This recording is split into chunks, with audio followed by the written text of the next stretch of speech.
was obvious from the start of their journey into futility that what the media aides and supporters of Bola A. Tinubu were doing was a random bite of the public profile of Atiku Abubakar until they found an item they could chomp with their filthy teeth. It was amusing watching them running kitty kata, like a person will drink water, no one drop cup, as we say in Nigeria parlance, of a restless soul on a fruitless journey. So, eventually they found that the affidavit that Atiku Abubakar deposed to in August 18 of 1973, that is 50 years plus ago, wherein expressed his wishes to be publicly known and addressed as Atiku Abubakar, was signed on a Saturday. And voila, the APC errats found what they have been looking for. Ostensibly so. For them, it is important that the person called Bola A. Tinubu was discovered to be the name of a female. Nor was it important that Bola A. Tinubu forged a certificate he submitted to the Independent National Electoral Commission, or that Bola A. Tinubu is the guinea pig student of the Government College Lagos, who was used to test run the school 4 years before it was founded.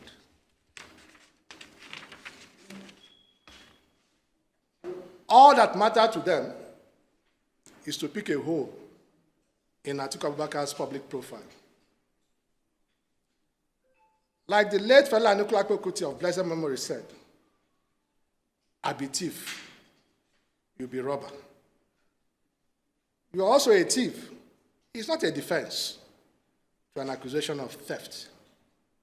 They thought they found someone else to share the inglorious stage of certificate forgery with. So, it was found out that Atiku Abubakar's affidavit was signed on a Saturday. And yes, it was signed on a Saturday. And they went into a frenzy, oiled as a diesel train. They remind us of the 1974 album by the legendary Elton John titled Saturday Night's All Right for Fighting. They bled and burn all decency. They have found a mate in their naked state. Oh Lord, Atiku's affidavit was signed on a Saturday. They screamed. The sound of it mesmerizes and intoxicates them. They get around oiled as a diesel train. But because we know the character of the man that we work for, we knew that their frenzy was all vain hallucinations. Ladies and gentlemen, at this particular point in time, I'll call in my colleague, Frank Shuaibu. He took over the presentation. Frank.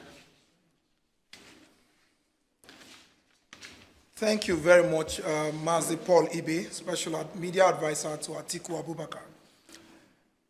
Interestingly, before I even continue, I would like to take a look at Atiku Abubakar's names vis-a-vis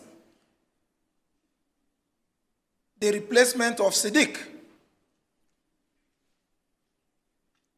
And in doing that, I will take a journey into the etymology of even the names itself, the origin of Siddiq in Arabic and what it represents, particularly as the Holy Prophet Muhammad, peace be unto him,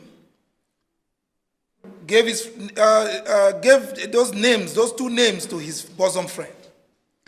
Interestingly, in Arabic language, the word Asdika metamorphosed from Siddiq, and it means friends. The Prophet also termed Abu Bakr as Atik, letter A, T, E, E, and a Q, meaning the one who is protected from hellfire. Moreover, Abu Bakr is not a real name. It was a nickname in the holy books. The Prophet's friend's real name is Abdallah, And in Arabic, any name with Abu in front of it is usually a nickname. Like the Saudi crown prince is called Abu Razaz. In English, father of the bullet. Abu Bakr means father of the young camel. Well, we'll get to that. For those who know me as a teacher, they would understand where I'm coming from. So I will return to our research.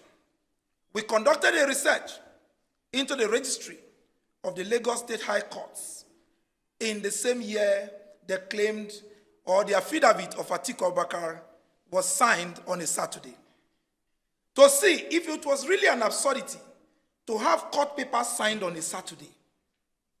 The outcome of our findings showed clearly that there are court papers that were signed on Saturdays in the year 1973.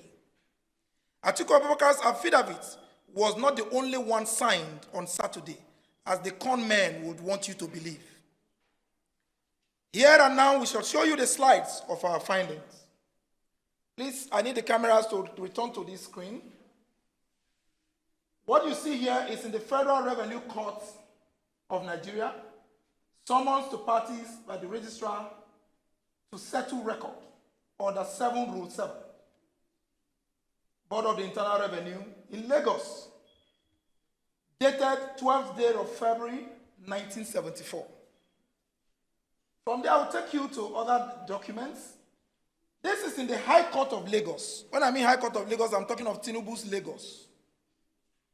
Hearing notice. It may interest you to know that we have these are certified true copies. We got them certified by our lawyers. In this case, is between T. Adeokin and Nigeria Airways Limited. This is a hearing notice that was issued by the order of the court on the 17th of March, 1973, as highlighted there. Please, you can run a check. 17th of March, 1973 is a Saturday. My dear colleagues, ladies and gentlemen, and those of us watching from our homes this evening, Sunday evening, these are CTC copies done from the Lagos High Court. Now, I will go further. This is another CTC copy.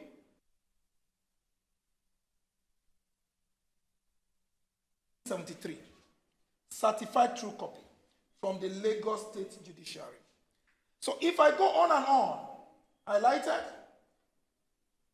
you would see that we made this official request through our counsel to the head of archive section of the Lagos High Court Ikeja. I'm talking of Ikeja is domiciled in Tinubu's Lagos. This is one of the documents we paid. So, ladies and gentlemen,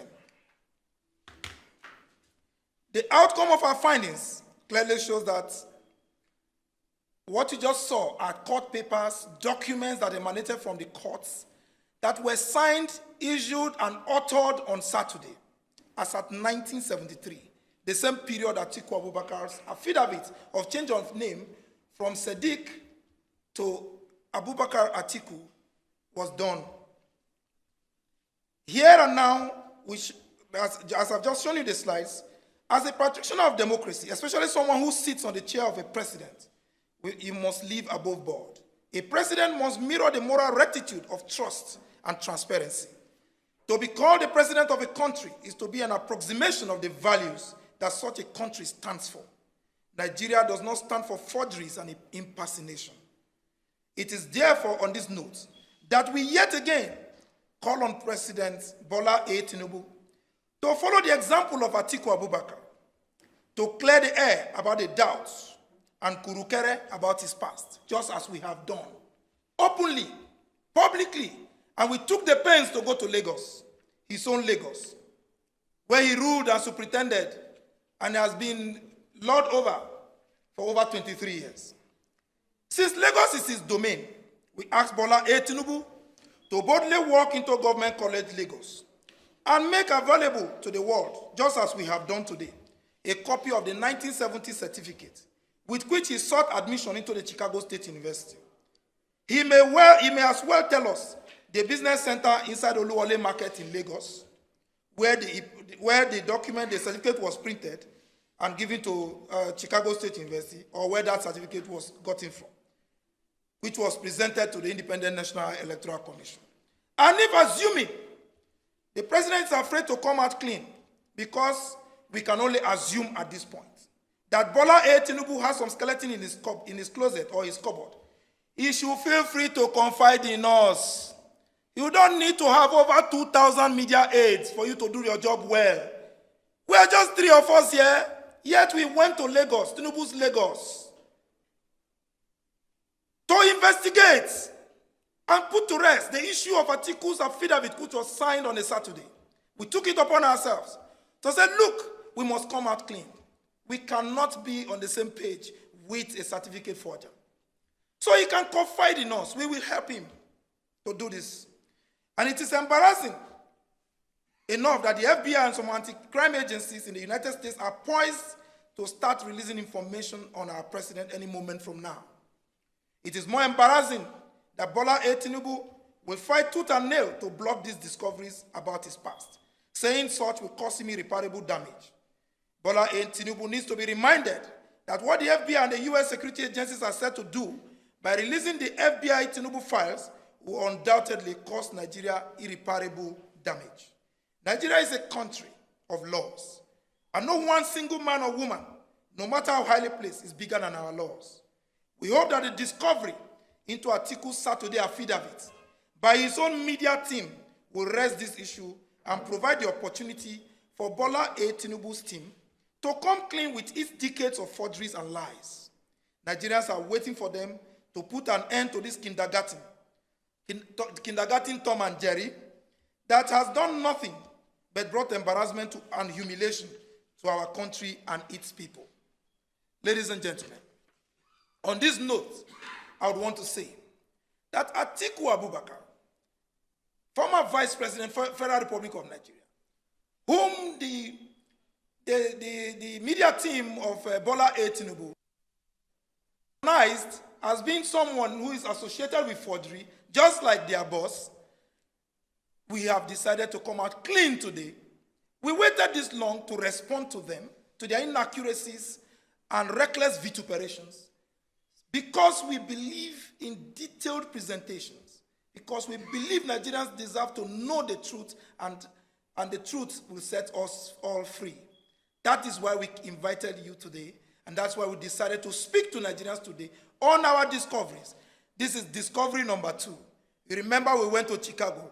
We brought discoveries. At least in Chicago, when we brought out the documents from Chicago, we knew whether somebody attended a university, either as a male or a female, and so many other inconsistencies and incongruities in those documents and those revelations we saw there. Today is another day of discovery. We have proven to Nigerians that Atiku's affidavit that was signed on a Saturday, it is not a forgery. We have proven and shown court documents. I would like to even show you.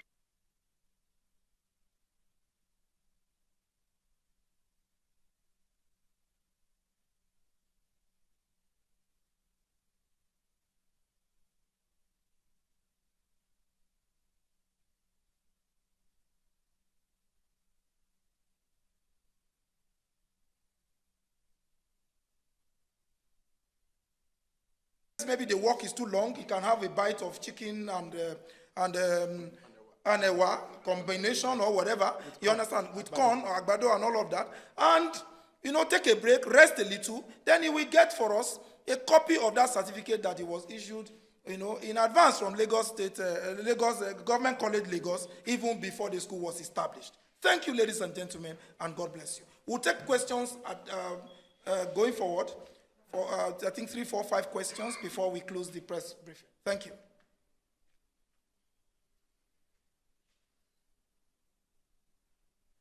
Yes, questions?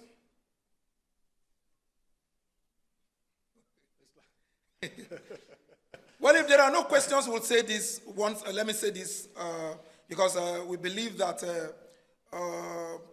we are before the courts of public opinion, and we are before our courts, the courts in the land. And interestingly, you know that if you are an athlete, I don't know if you have seen an athlete before, if an athlete is accused of doping, and investigations prove that an athlete used performance-enhancing drugs to win a race, what does the Athletics Federation, what Athletics Federation or Athletics Federation of Nigeria do? You are stripped of the medal. If you like, win 10 gold medals. The moment it's found out that you use performance-enhancing drugs, you are stripped of your medal. The rest is left for the Almighty and our esteemed justices to decide. God bless you. Thank you, ladies and gentlemen. Let me add, just for historical perspective, that in 2013, former Governor Fashola did attempt, he was supposed to start March, to bring back Saturday as a working day in Lagos. Some ministries, some departments, and some agencies. You know, if Fashola did take cognizance of the fact that at some point in time in the history of Lagos, especially the military era, I mean, there was work, public servants worked on Saturday. I mean, I wonder, you know, how Bola A. Tinubu, with all of the magics that have been associated with him, who ruled Lagos for 8 years. He was the first governor in this democratic journey in 1999, that he didn't know that work took place in Lagos on Saturday. Because if he did, he would have saved his aides and his cause, you know, the embarrassment of going on this journey of futility. I mean, think about that. He should know. What they are trying to do is that they are looking for company. I mean, that's not the kind of company that Atiku Abubakar keeps. It's not the kind of company that he keeps. And there is nothing that they can do, there's nothing that they can manufacture, you know, to taint, you know, his image that has been, you know, garnered over decades. We also hear from the grapevine that they are looking for his records. In Nigerian customs. Nigerian customs. Although they reported immigration. That was wrong reporting. He worked in the Nigerian customs. Well, that's their headache. It's not the headache of Atiku Abubakar. And they did say that the records of 1990 or thereabout, that was what they were able to get. They couldn't get it. It shows that clearly that Atiku was not the only person involved. I mean, the federal capital was moved from Lagos to Abuja at some point in time. Maybe because of the nature of our institutions and archival system, it has not been able for them to ensure that all of the records from as far back as the 50s and the 40s were properly documented and brought to Lagos. But we will encourage them not to go on any further discovery. I mean, they are being an embarrassment unto themselves because they don't even know the history of the public service, in Nigeria. I mean, that is shameful. And like the Yorubas will sing, "Eni jale lẹ́ẹ̀kan, tó bá dàrọ́ borí, aṣọ lè ló dàbọ̀ra."